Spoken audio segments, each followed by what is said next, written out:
UPSC mains కానీ లేకపోతే with in short 70 to 100 days span of time ఉన్నప్పుడు మాత్రం సో వీక్లీ ఒక 2 టెస్టులు రాయడానికి షెడ్యూల్ని ప్లాన్ చేసుకోవాల్సి ఉంటుంది.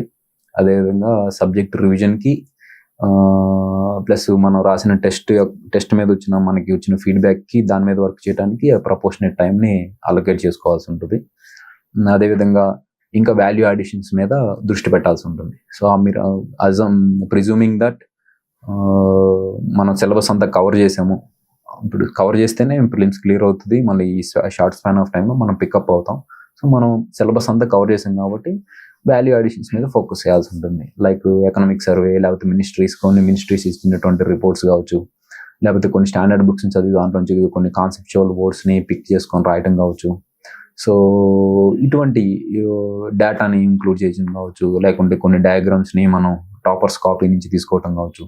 సో ఇటువంటి ఆస్పెక్ట్స్ని మనం ఇప్పుడు వాల్యూ అడిషన్ చేయాల్సి ఉంటుంది. ఈ విధంగా టెస్ట్, దాని మీద రివ్యూ మీద వర్క్ చేయటం, రివిజన్, వాల్యూ అడిషన్, ఈ అన్ని కాంపోనెంట్స్ని ఈ 70 daysలో మీకున్నటువంటి మీరు ఎంత టైంని చదవగలుగుతారు, 8 hours, 10 hours, లేకపోతే 12 hours. సో ఈ టైం ఫ్రేమ్లో మీరు ప్లాన్ చేసుకోవాల్సింది.